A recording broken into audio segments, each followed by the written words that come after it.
The Upper Hunter by-election on the weekend, Nat's had a win, of course. Still bleeding a lot of votes to fringe parties, though. How much of a concern is that to you? Well, as I've said, I subscribe to the Wayne Bennett philosophy that after a win, you should focus on what you can do better.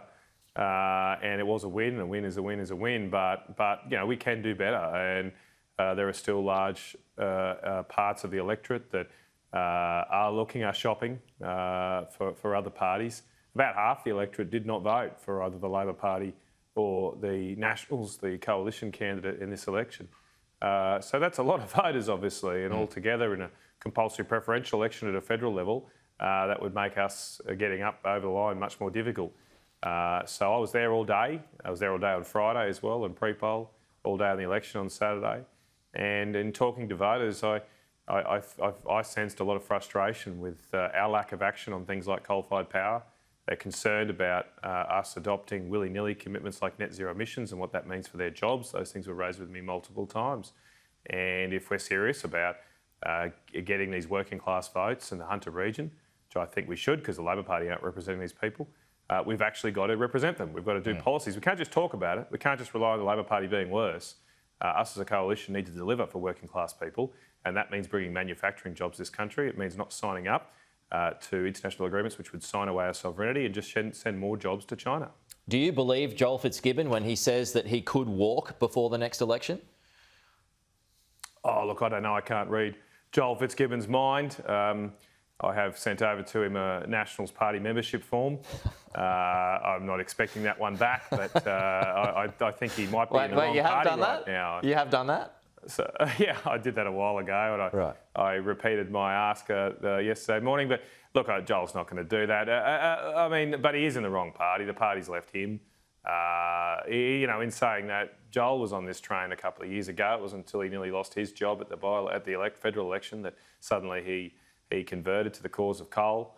And while I welcome him into the ranks, the Labor Party are not listening to him. I mean, for Anthony Albanese yesterday to get up and say that, no, it's all great. He's like Dr. Pangloss yesterday. Everything is fine.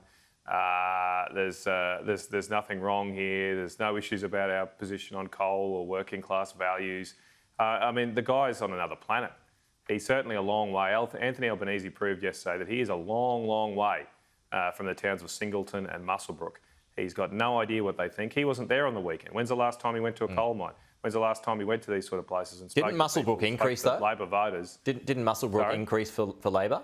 Well, they had their candidate in some booths. Their candidate was from Muswellbrook, so they got a little bit of a lift there as for the local. But down the road at Singleton, a terrible result. Now I'm not glossing over it. I said earlier, like our result was a win, but it wasn't, you know, through the roof. We experienced swings away from us in almost all booths as well. So we've got to concentrate on that, and that's what we've got to do. If you want to get those people back, you don't ignore their views. You don't say there's nothing to see here.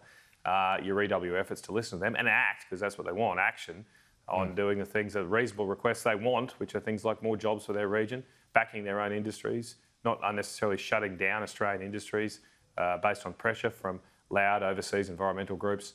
We've got the best coal in the world there in Newcastle. We should be backing it to the hilt. What do you? I mean, I think it was Barnaby Joyce who tried to bribe Craig Kelly with a pair of RM Williams. Why don't you do that with Joel?